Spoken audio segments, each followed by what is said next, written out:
Think back to middle school and high school. What was your main desire? The desire to fit in and have a group of friends. It's our human desire for connectedness. In 2011, I was teaching a Healthy Choices program in the local middle schools and high schools. I was getting to talk to students every day about decisions they were making, dating, sexual health, communication, love versus infatuation, their futures and their dreams for their lives, and all of a sudden our federal funding went away. I went to my supervisor at the time and I said, this is the only program that's talking about these things that I know of in our schools. This can't go away. And so we decided as a team that we were going to create our own nonprofit and keep this program in front of our students. Aspire exists to share the life-changing message of healthy relationships by encouraging and equipping youth with the skills needed to make healthy choices and avoid risk. In our county, we're scored a least favorable or next to least favorable in areas of sexual abuse, drug and alcohol abuse, teens in foster care, and births to unwed moms. Behind these statistics are real stories of pain and isolation that we've heard in classrooms, hallways, and throughout our community. Being a teenager in today's culture looks really different than it did in generations past. So we meet our students where they are and give them the skills and encouragement needed to avoid those risks and make healthier decisions. The River Project is our school-based program. When we are in classrooms presenting as guest speakers, that is the River Project. And we bring an interactive, brain-based, data-driven program that gets to discuss these things with them. So while we're wading into some of these more taboo topics, mental health awareness, suicide prevention, healthy relationships, avoiding pregnancy and STDs, we do that through interactive activities. And so the students warm up to it. It turns out that they're actually really bursting at the seams to talk about these types of topics. What we do is provide the venue in a safe, healthy place for them to discuss these issues and give them medically accurate information, and then we let them draw their own conclusions. What do they believe about these things?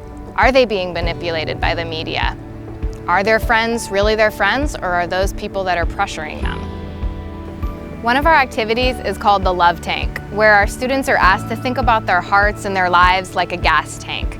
Are we full? Do we have lots of support in our lives, or are we riding on empty? We ask for a volunteer in this activity to stand up and share something that they've been through so that the class has an opportunity to show that person support and fill their love tank. When I saw who raised their hand to volunteer, I was shocked. He shared with the whole class that he had been horrifically bullied all through middle school, and as a new freshman was feeling apprehensive. Usually we get about 5 or 10 volunteers who want to show support, but in this class, every student wanted to participate. As soon as they saw that one of their classmates was brave enough to share that they had been bullied and were still struggling with the aftermath of that, they wanted to respond in a loving way. We ran out of balloons. The students had to double up their messages on the balloons to show the support to our volunteer. As an instructor, these are the kind of moments that we live for. Our kids have good hearts. They just need to be given permission to be kind and opportunities to live from places of truth and beauty. Aspire is the 501c3 nonprofit that hosts the River Project as well as our other programs. We have a mentoring program, an at-risk program, a parent and significant adult program, and a community relations program.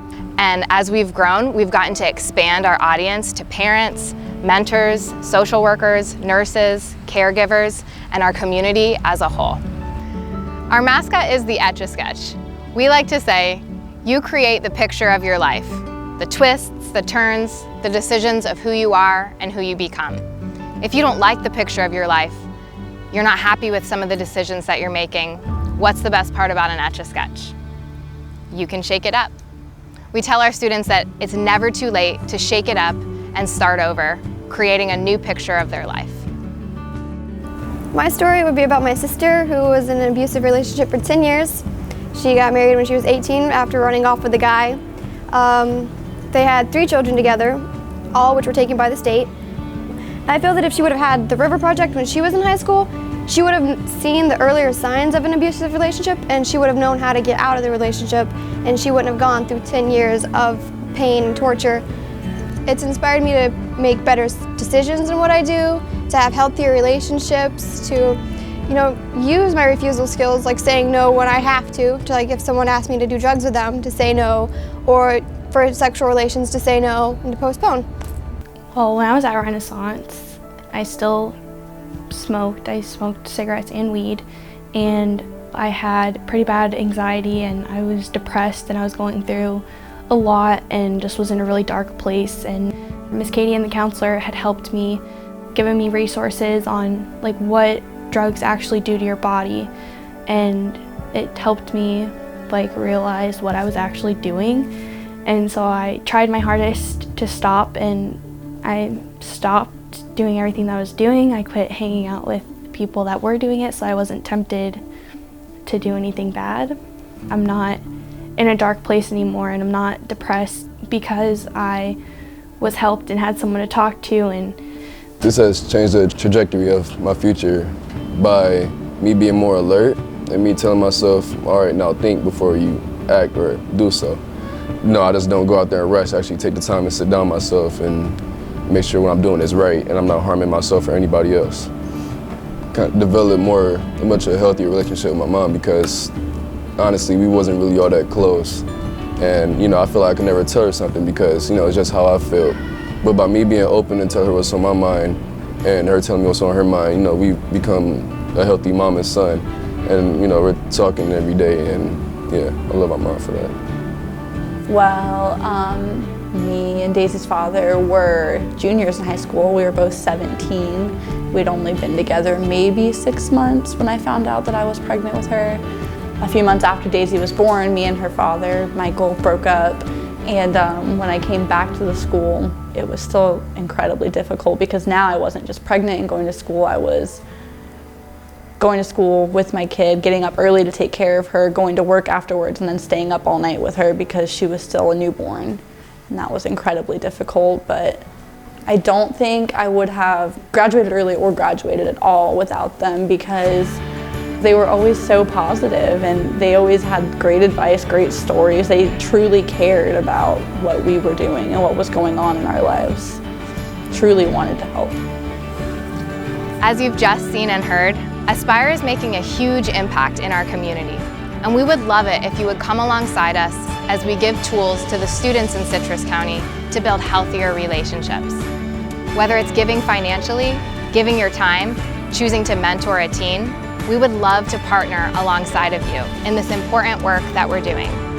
We believe that healthy relationships create healthy families, and healthy families are the backbone of a healthy community.